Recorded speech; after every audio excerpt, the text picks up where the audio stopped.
Efectivamente, así es, Ana María, la presencia de esta nueva cepa o variante del Reino Unido, también denominada cepa londinense, ha preocupado a los científicos, a los médicos y por supuesto al sistema sanitario en general. Hoy lo ha anunciado el Ministerio de Salud Pública que ya se han registrado 2 casos en Pichincha. Lo particular de esto es que ninguno de estos 2 pacientes, una de ellas una menor de edad, había salido de viaje o había tenido algún contacto con el primer caso que sí se dio por un viajero que precisamente está aislado en la provincia de Los Ríos, en Valencia para ser exacto. Para conocer un poco esta nueva realidad, porque genera susto, hay un poco de temor en la población por toda la información y por supuesto esto tiene también algunos temas científicos y una explicación médica que a esta hora de la noche vamos a intentar interpretarlo con el docente e investigador universitario de la Universidad de las Américas, doctor Rodrigo Enrique Trujillo. ¿Cómo está usted? Gracias por acompañarnos. Bienvenido al Telediario a esta hora. Encantado, una buena noche y un saludo a la audiencia. Doctor, explíquenos un poco esto de la variante que hoy se ha confirmado, de esta variante londinense del Reino Unido, que es más virulenta, digamos, para el contagio, no necesariamente así para la letalidad, la mortalidad. ¿Nos debe preocupar esto o significa que debemos seguir manteniendo las mismas medidas, digo, las mismas medidas socialmente hablando, aunque las autoridades sanitarias me imagino que tendrán su propio plan? Bueno, lo que hay que decir al respecto es que es preocupante este hallazgo de dos nuevos casos portadores de esta variante B117, originalmente descrita en el Reino Unido, por varias situaciones. Sabemos que es una variante del virus que tiene mayor facilidad para transmitirse, es decir, es más contagiosa, lo cual significa que en poco tiempo puede estar ya presente en casi todo un territorio. Es lo que ha pasado en el Reino Unido y es lo que ha pasado en otros países en los cuales se ha descubierto esta variante.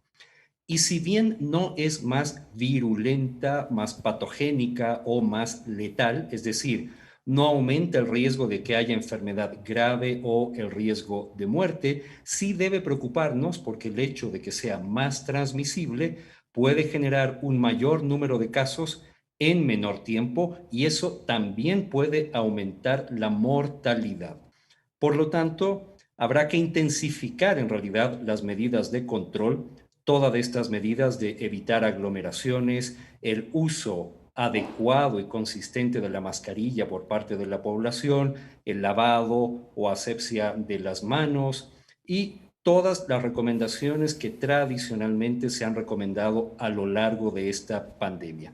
Finalmente, esto tiene que llevarnos también a reforzar nuestro sistema de vigilancia, a tratar de establecer protocolos claros para tratar de secuenciar alguna parte de las muestras de PCR que se toman para poder hacer la vigilancia ante la aparición de nuevas variantes que podrían modificar el curso de esta pandemia. Doctor, el riesgo de la presencia de esta nueva cepa, sobre todo en una niña que es menor de 15 años, de lo que se ha confirmado, hace que esto sea un poco más virulenta. Usted bien lo ha dicho, la propagación del contagio es mucho mayor. Esto podría asfixiar aún más el sistema ya eh, precario que tiene el sistema de salud público en general por la cantidad de pacientes y de atención hospitalaria que está casi al 100%. Ese es el mayor temor de esta presencia de esta nueva cepa virulenta. Definitivamente, el hecho de que se hayan descrito casos que no tienen un nexo epidemiológico, es decir, en personas que no necesariamente estuvieron en contacto y que no tienen relación con los casos originalmente descritos en los ríos, nos hace pensar que hay ya transmisión comunitaria de esta variante en Ecuador. Y al ser más transmisible, podría, como usted bien menciona, aumentar el número de casos y potencialmente saturar nuestro sistema de salud que ya está llegando a un límite por los contagios generados los fines del mes de diciembre. Lo que a la larga nos debe llamar a la reflexión. Más sensibilidades, más desobediencia, más aglomeraciones de lo que sucedió en diciembre, por ejemplo, estamos pagando las consecuencias ahora. Es lo que ha dicho el Comité de Operaciones de Emergencia. ¿Cree usted que debería tomarse alguna medida un poco más extrema? Yo creo que hay que intensificar más bien las medidas tradicionales.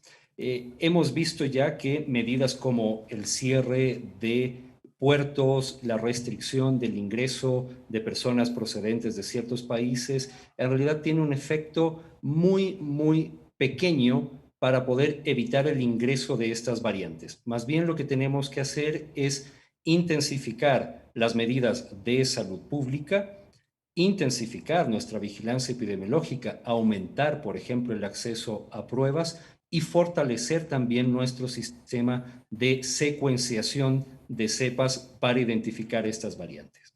Doctor, es una lucha contra el tiempo porque las vacunas, ya han estado aquí estas 4.000 primeras, que muy al margen de la polémica de quién se puso, quién no, llegarán, dicen las autoridades, en marzo el lote restante de las 86.000 y quizás hasta mediados de año las 4 millones de las que habla el gobierno, pero hay que ser realistas. Pfizer y las otras farmacéuticas están abarrotadas de pedidos, tienen presiones políticas, geopolíticas sobre todo, y hay que estar a la cola. Lamentablemente es una realidad que creo que todos tenemos que ser muy conscientes. ¿Cómo manejar esta crisis, usted que es un experto en salud pública, entre evitar mayor contagio y esperar que tengamos un poco de suerte para que estas vacunas lleguen de acuerdo a los que se ha comprometido la farmacéutica o las farmacéuticas? Yo creo que hay tres cosas que hacer. Además de fortalecer la vigilancia de estas variantes del virus que pueden tener relevancia para el control, como la de Reino Unido, la aparecida en Sudáfrica, la que en este momento está afectando a Brasil, especialmente en la región de Manaos, también tenemos que empezar a abrirnos a negociar un portafolio adicional de vacunas con países como Rusia, China, la India, porque ningún país será capaz de satisfacer su demanda de vacunas comprándole a un solo proveedor. Por lo tanto, Ecuador tendrá que reforzar sus esfuerzos por acceder a vacunas probablemente de diferentes productores y de diferentes países. Y también tendremos que pensar seriamente en mejorar la logística en la administración de la vacuna.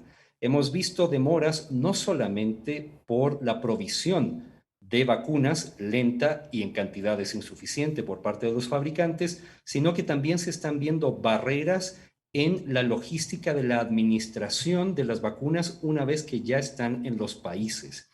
Y el aprendizaje de esta primera fase de vacunación debe ser ese, para que cuando ya llegue un lote mayor de vacunas no perdamos tiempo en inmunizar a la población con todas las dosis que tengamos disponibles. Doctor, finalmente ha dicho la autoridad sanitaria y lo dijo también aquí la Secretaría de Comunicación, el gobierno no tiene planeado, por lo menos no está en carpeta, negociar con Rusia, con China o con la India porque las tres aún no tienen una certificación de la FDA, la norteamericana, y la Agencia Europea de Regulación y Control de Medicamentos. ¿Esto es un paso excepcional que se debería tomar o efectivamente mientras no estén certificadas por estos grandes organismos no vale la pena correrse el riesgo? Yo creo que es un error. Estas vacunas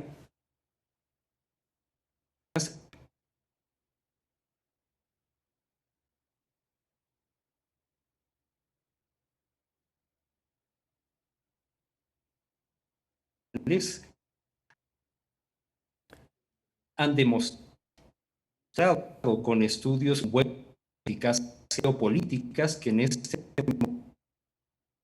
momento enfrenta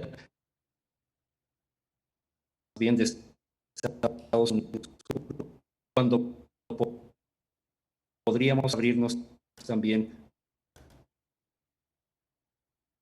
Doctor Enríquez, estoy con algún problema técnico, pero en todo caso me queda clarísima su posición y su recomendación como científico y especialista en salud pública. No relajarnos, seguir manteniendo nuestras medidas y bueno, a esperar un poco que podamos acceder a estas lotes de vacunas. Gracias, doctor Enríquez. Buenas noches, gracias. Buenas noches. Gracias al doctor docente e investigador de la Universidad de las Américas, Rodrigo Enríquez, por su diagnóstico a propósito de esta situación que vive el mundo y particularmente nosotros con la presencia de estas nuevas variantes que preocupan a la comunidad médica y científica. Vamos a la pausa. Regresa Ana María Suárez con más información.